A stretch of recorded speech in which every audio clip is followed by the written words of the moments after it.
At Klarice Academy, we believe that learning and personal growth go hand in hand. Our mission is to create a joyful, holistic environment where both children and adults can grow as individuals alike, and a very important facet of this growth is therapy. Therapy is basically self-discovery. Not just understanding oneself, but also understanding how to tackle the situations that life throws at you. I'm Harshita Roy and I have Oyandila Chatterjee with me here, who is a certified therapist, and we will be talking about a very pertinent issue which will help navigate through parent-child relationships. Thank you for inviting me. I'm really happy to be here today. Let's begin? Yes. So I want to start very simply, and this topic is very personal to me. Why do parents and teenagers actually struggle so much to talk to each other? Because I know almost every parent who says that I try so much to talk to my kid, but it always ends in two extremes. Either it's a full-blown fight or it's just complete silence. And I know, because I can relate, a lot of teens say that my parents just don't get me.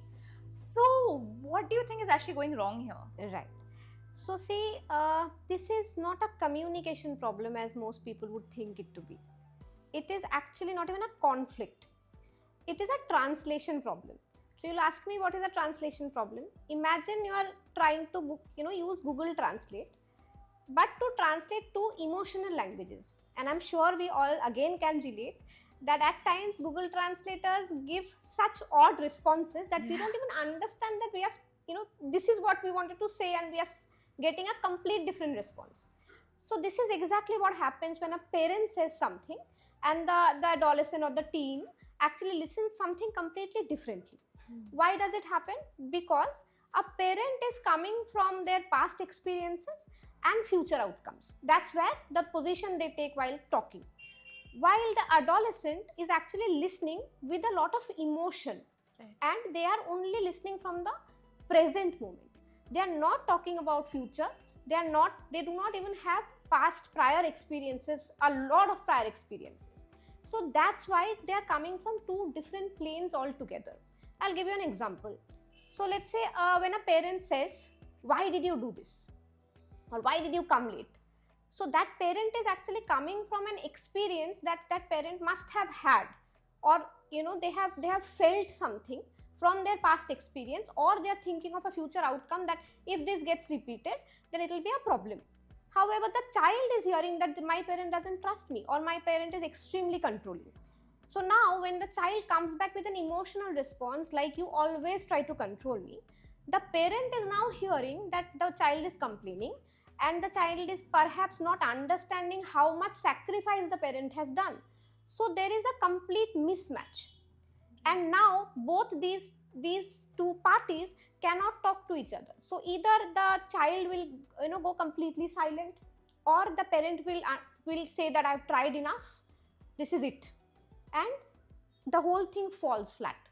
We also have to understand that this is one of those relationships where the love remains constant.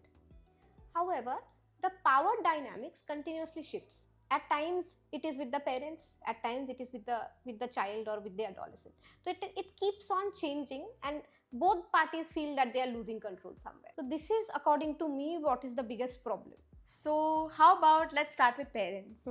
What do you see parents struggling with the most? Right. So in my opinion, parents are actually in a very unfair kind of a position here. Because see, they are responsible and accountable for the outcomes, but they do not control whatever is happening around them. Meaning that people, society, they themselves will come to the parent and they will ask about, all the time they feel pressurized for the safety, for the value system, for the future of their children. However, they are doing what they know best. But at the same time, at times that doesn't feel enough. So there is an anxiety that gets created because of this gap.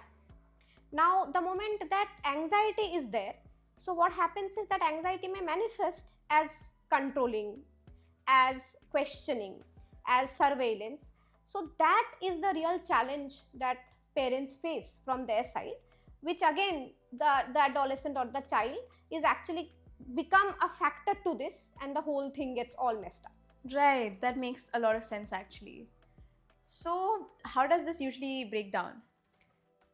So when a parent starts to talk, they don't realize often that they are not talking. What they are doing is basically they are auditing, meaning that they are assessing every move, every situation, and that a child perceives not as care. The child or the teenager actually may feel like that they are in a big boss house, and they don't even get to choose when they want to exit.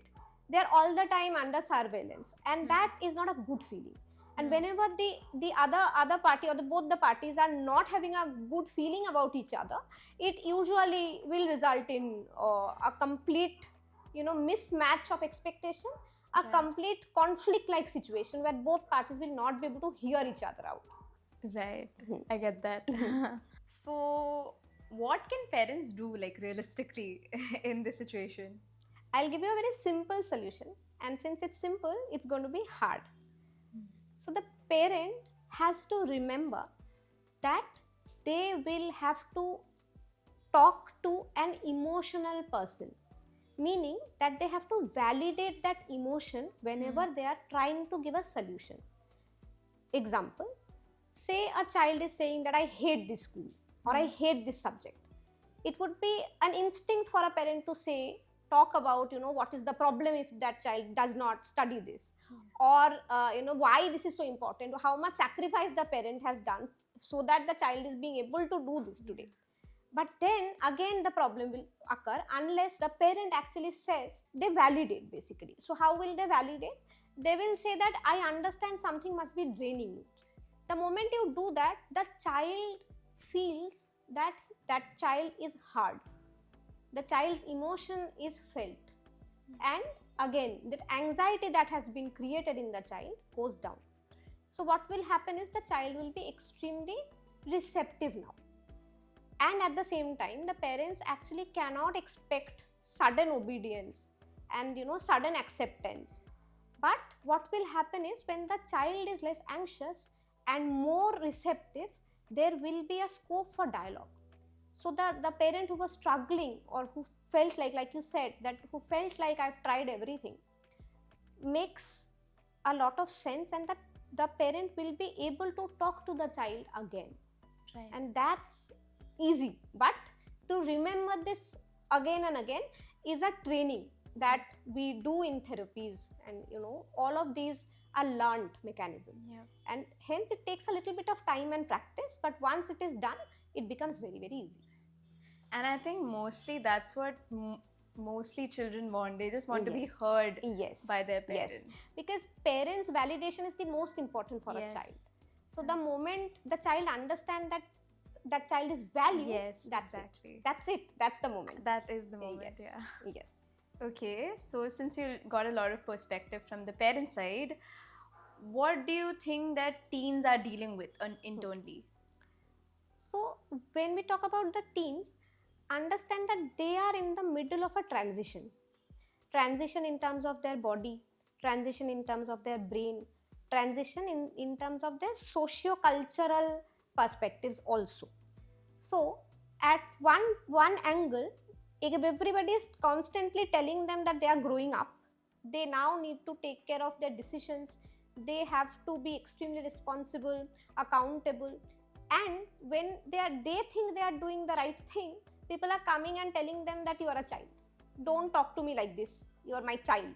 So each time they are getting frustrated because they don't know, there's a role confusion that is happening, it's an identity confusion that's happening in their mind, right? So they get frustrated, and generally how frustration comes out as slamming of the door, talking in a way that they are not supposed to, going completely silent. It depends on how the child is internalizing or externalizing, right? So this is what happens, this is what they deal with every day, and it's difficult, it's not easy either. It is very difficult. Yes, you'd know, I'm sure, I can see from your face that you'd know. And what do we usually do that makes things worse without us realizing? Because most of the times we don't realize. Number of things actually. Number one, that the child actually comes with an agenda that I want to hear yes. I want to be able to go out when I want to.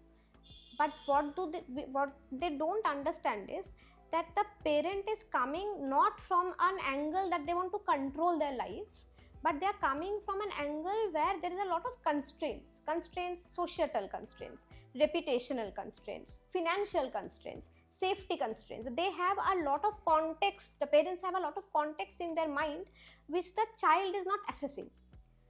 They are not even including the parents in their discussions, right? In their decision making process. Like if a child wants to go out with a friend, before when they come, they typically say that, you know, I want to go with this person on this day and at this time. So what happens is the parent is hearing, you know, kind of a disobedience, that okay, this person has already decided everything, now they are asking me and I have no control over this particular child.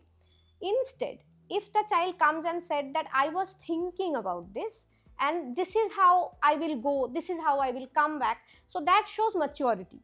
And the parent will also be less anxious, like we continuously talking about, so that parent will also be less anxious, that parent will also be now receptive, that this child has already thought about all this, meaning my child has actually matured.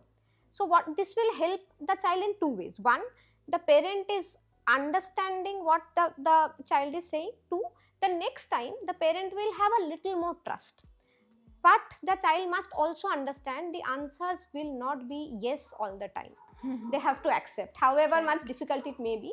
They really need to be empathetic towards the parent, because it's not easy being a parent either. Right, of course. And I think a lot of teens mostly struggle with Yes. this, where they do Yes. want a Yes. yes every time, Yes. which is not realistic. Yes, it is not. And there's a lot of social comparison, etc., that comes into play. Right. That, you know, this child has gone out, my friend has gone out. Yeah, a lot You of know, they have- comparing, Yes, a lot yes. of peer pressure as well, Yes, if I huge, believe. huge. So those things are again a part of a lot of techniques that we learn, a lot of self-knowledge, introspection that we learn in therapies. And like I continuously say that therapies are not about there's some problem. It's about when you want to grow, you want to understand how to deal with things better, how to communicate better. It's as simple as that. And maybe to like also understand yourself better. Yes, 100%. Self-discovery, Of course. right? Yeah. Empathy, which we are lacking A lot of in us today's lacking. society. So Yeah. all of these are part and where we can actually grow better. So basically what we are asking the adolescents to think about is that the parent is coming from a place of context and a lot of fear, because they love their children, right? So when they are asking a lot of questions, it is not only because they don't trust. They do trust, they want to trust, but they have to be able to trust. A lot of times the adolescents or the children don't keep their promises. Like, let's say I have said ki only half an hour, give me half an hour more with my mobile. I never give that mobile back. How will my parent trust me? Or I have said that I'll come back at 8, but I'm coming back not at 8 for sure. So how will I ensure that my parent is trusting me? That is on me. A lot of personal responsibility also has to come forward in a child. Right. That is also something the adolescent must think about. Yeah, that is valid. Yes. Yeah, that's Yes. valid. So how can the both of us, like the parents as well as us, the teens, like come to a middle ground? One simple constant technique is that we will be eager to accept each other and we will be ready to hear each other. There may be opposing views, but both of us would have to come from a place of acceptance and receptiveness. That okay, fine, I would not want an answer immediately. Similarly, as a parent, I won't say no to everything my child asks for. I'll try to understand what perspective the child is coming from. What if there is an underlying problem that my child is not being able to talk to me about? So I will have to probe. I will not ask for a yes or no kind of an answer. How was your day? Generally, the child doesn't even know. Right? Yeah. So I'll ask the right questions. I'll learn to ask the right questions. I'll know about their lives, what pressure they feel. It is enormous.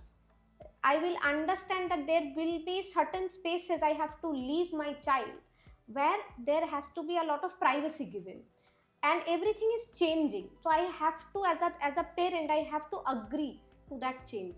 Like, change is the only constant, as we say. Yeah. Similarly, as an adolescent, I will have to understand that nothing will be immediate all the time, and it will not be yes.